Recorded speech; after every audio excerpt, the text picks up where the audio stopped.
আসসালামু আলাইকুম ভাই জাকির। আমার প্রশ্নটা হলো, যখন কোরআন নিজেই বিজ্ঞান সম্পর্কে এত কথা বলছে, তাহলে বিজ্ঞানের ক্ষেত্রে মুসলিমরা এত পিছিয়ে রয়েছে কেন?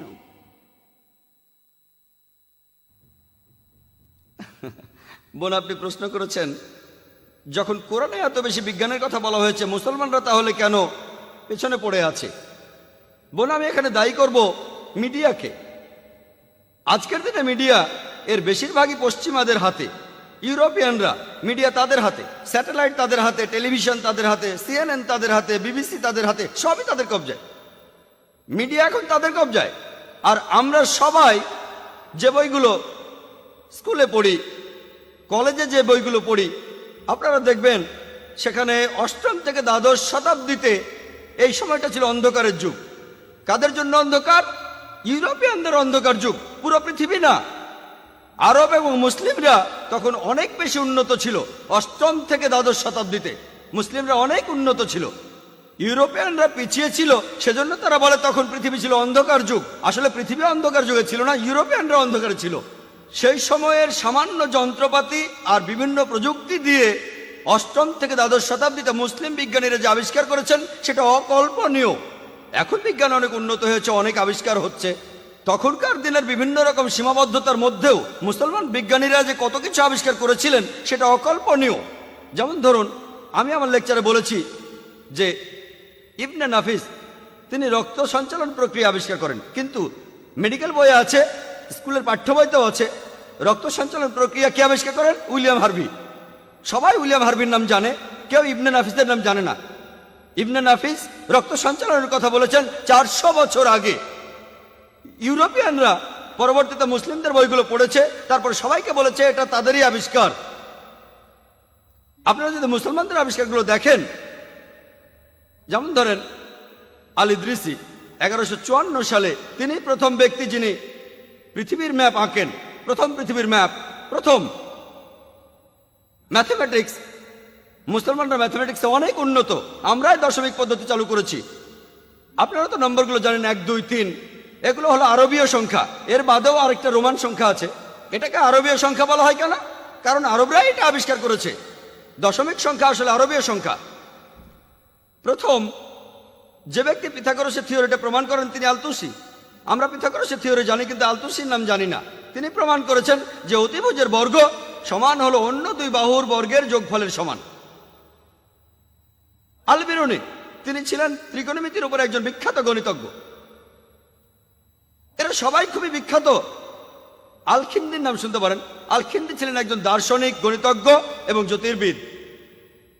যখন বিখ্যাত বিজ্ঞানী গ্যালিলিও নিউটন বলছেন পদার্থবিদ্যার সব সূত্রই পরম সূত্র, খিন্দি বলেছেন যে সব সূত্রই হচ্ছে আপেক্ষিক। আর এখন আমরা জানি আপেক্ষিকতাবাদের সূত্র প্রমাণ করেছেন অ্যালবার্ট আইনস্টাইন। কেউ আল-খিন্দির নাম জানে না। তিনি প্রথম ব্যক্তি যিনি আপেক্ষিকতাবাদ এ সম্পর্কে কথা বলেছেন। পরবর্তীতে এই সম্পর্কে গবেষণা করে তিনি আপেক্ষিকতাবাদ সম্পর্কে বলেছেন। কয়জন এই 3 ভাইয়ের নাম জানে? মোহাম্মদ, শাকের আর হাসান। তাদের কথা কয়জন জানে?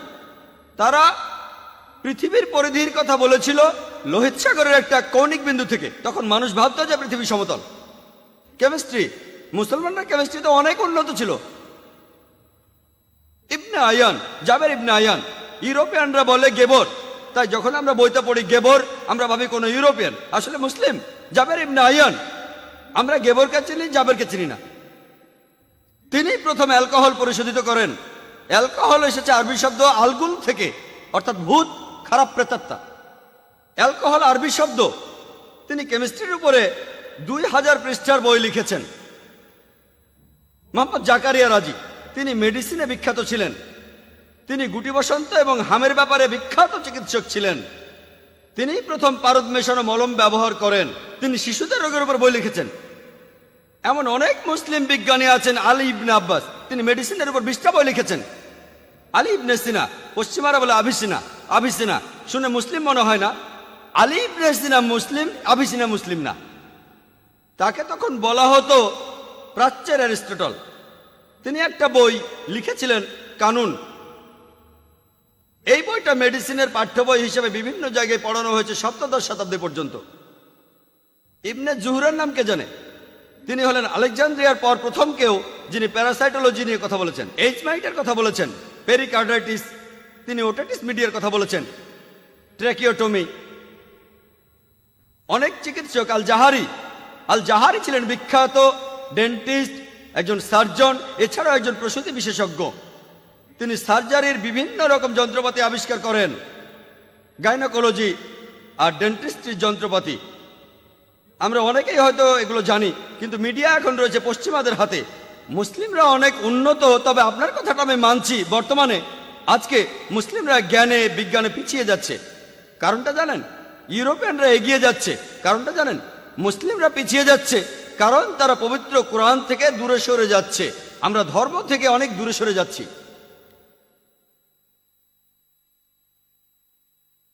আর ইউরোপিয়ানরা কেন এত উন্নত হলো জানেন? ধর্ম থেকে তারাও দূরে সরে যাচ্ছে। ইউরোপিয়ানরা উন্নত হচ্ছে কারণ তারা ধর্ম থেকে দূরে সরে যাচ্ছে।